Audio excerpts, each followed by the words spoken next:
Assalamualaikum warahmatullahi wabarakatuh. Halo semuanya, perkenalkan nama saya Nazira dengan NIM 250203082 yang akan menjelaskan bagaimana teori permintaan dan penawaran komoditas cabai tahun 2024. Oke baik, sebelumnya yang saya hormati Ibu Faratika Putri Utami SE MSI selaku dosen pembimbing.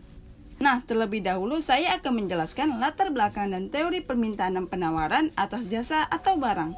Oke, jadi latar belakangnya itu ekonomi mikro umumnya membahas bagaimana keputusan dan perilaku tersebut dapat mempengaruhi permintaan dan penawaran atas barang atau jasa. Siapa yang akan menentukan harga dan bagaimana seorang konsumen itu memenuhi kebutuhan hidupnya agar memperoleh kepuasan yaitu permintaan. Sedangkan penawaran dalam pasar itu seorang produsen itu akan melakukan penawaran barang atau jasa kepada konsumen agar mendapatkan keuntungan.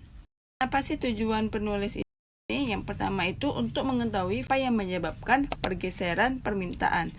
Yang kedua itu untuk mengetahui faktor apa yang menyebabkan pergeseran penawaran. Dan yang ketiga itu untuk mengetahui bagaimana dampaknya terhadap harga keseimbangan. Oke, kita bisa lihat di sini rumus masalah.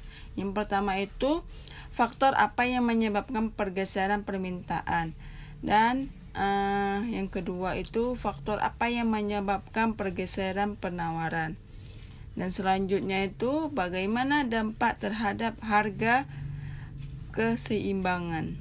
Oke teman-teman, kita lanjut yaitu faktor yang menyebabkan pergeseran permintaan, yang dimana permintaan seseorang atau sesuatu masyarakat kepada suatu barang nih, yang diantara lain yang pertama itu harga barang itu sendiri, yang dimana jika harga barangnya naik maka permintaan barang bersangkutan cenderung turun. Contohnya nih, apabila harga cabai naik maka pembeli akan membeli cabai lebih sedikit. Disinilah perubahan selera konsumen dapat menggeser kurva permintaan. Oke, yang kedua ini adalah faktor yang menyebabkan pergeseran penawaran. Adapun faktor-faktor yang mempengaruhi produksi dan penawaran tersebut, penawaran barang yang akan dijual dapat menentukan nih tingkat produksi suatu perusahaan. Yang pertama itu ada harga barang-barang lain. Ini contohnya nih, misalnya daging ayam nih dengan daging sapi. Contohnya jika harganya daging sapi ini naik, kan nggak mungkin nih kita tetap beli harga daging sapi. Pasti kita beralih dengan daging ayam. Nah, yang kedua ini adalah biaya bahan baku. Seperti kita misalnya bikin bakso, pasti kita membutuhkan nih biaya bahan bakunya itu seperti gula, tepung, upah pekerja, dapur, listrik, dan pengelolaan. Oke, kita masuk ke dampak terhadap harga keseimbangan. Di sini ada beberapa dampak terhadap keseimbangan. Yang pertama itu pergeseran kurva permintaan, yang dimana jika permintaannya bertambah maka kurvanya akan bergeser ke kanan. Harga keseimbangannya itu naik dan kuantitas keseimbangannya itu juga naik. Nah, jika permintaannya tuh menurun atau berkurang, maka kurva permintaan bergeser ke kiri. Harga keseimbangannya naik dan kuantitas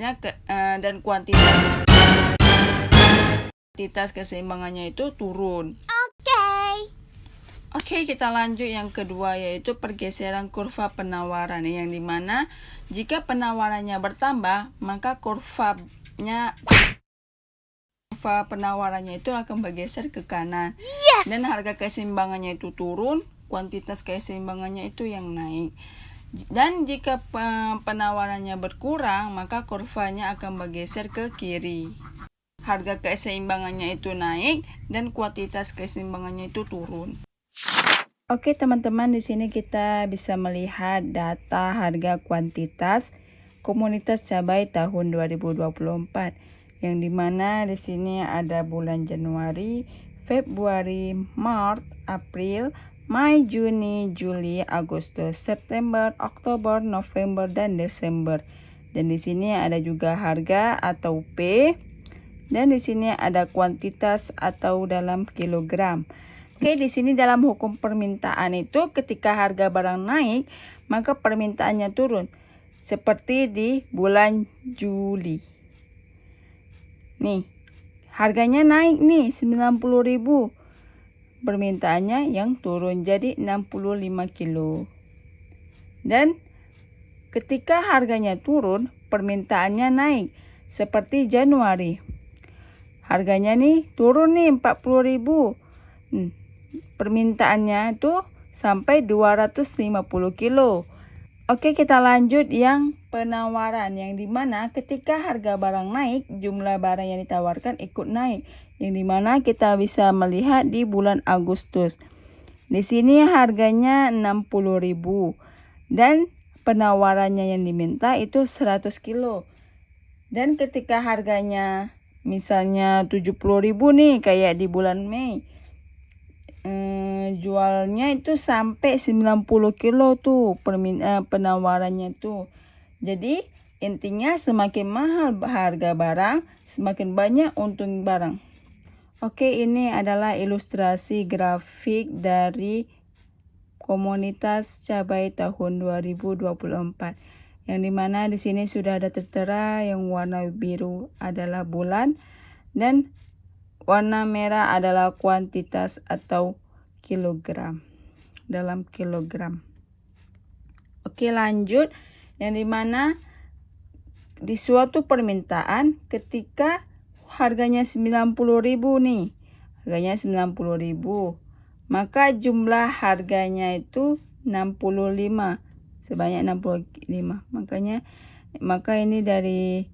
Maka disinilah titiknya.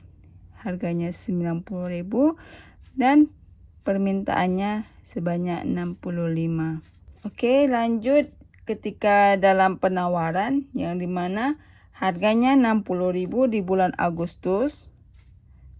60.000 di bulan Agustus dan jumlah barang yang dalam penawarannya itu sebanyak 100 kilo.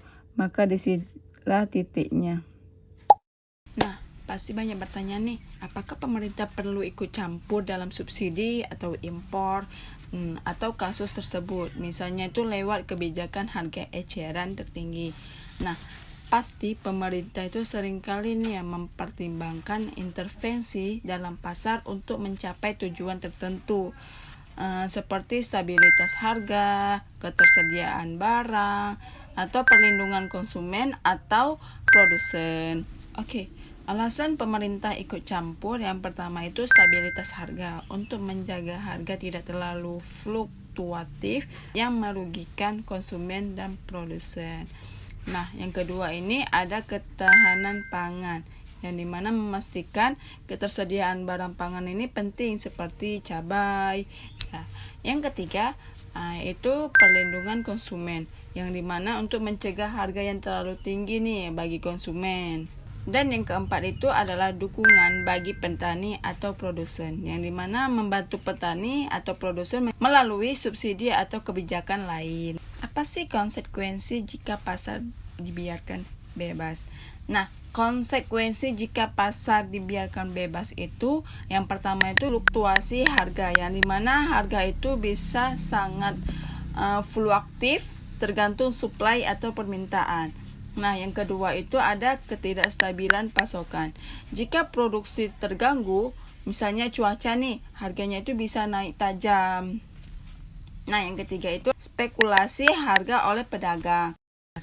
Nah, kesimpulan dari teori permintaan dan penawaran pada cabai, teori permintaan dan penawaran itu adalah konsep fundamental dalam ekonomi yang menjelaskan bagaimana harga dan kuantitas suatu barang seperti cabai ditentukan di pasar. Oke, kita masuk ke saran bagi petani atau produsen.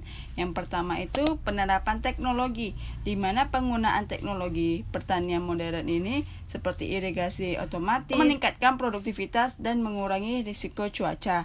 Dan yang kedua itu ada peningkatan kualitas, yang dimana fokus pada kualitas cabai ini untuk mendapatkan harga yang lebih baik di pasar. Dan saran bagi untuk pedagang atau pengusaha, yang pertama analisis pasar, yang dimana memahami dinamika permintaan atau penawaran untuk mengambil keputusan harga atau restock. Kedua ada manajemen inventory, yang dimana mengelola stok dengan baik untuk menghadapi fluktuasi harga dan permintaan. Dan yang ketiga itu ada strategi harga, yang dimana tuh menentukan harga yang kompetitif itu namun tetap menguntungkan. Sekarang bagi konsumen nih, yang pertama tuh kesadaran harga, yang dimana memahami fluktuasi harga dan perencanaan pembelian. Yang kedua, alternatif produk, menggunakan alternatif bumbu jika harga cabai tinggi. Dan yang ketiga, pembelian bijak, membeli sesuai kebutuhan untuk efisiensi.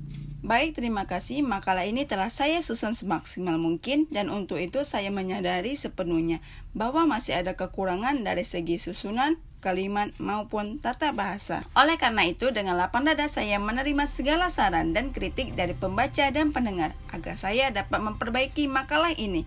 Akhir kata dari saya harap semoga makalah tentang teori permintaan dan penawaran dapat memberikan manfaat kepada pembaca dan pendengar dan pada saya sendiri khususnya. Terima kasih. Assalamualaikum warahmatullahi wabarakatuh.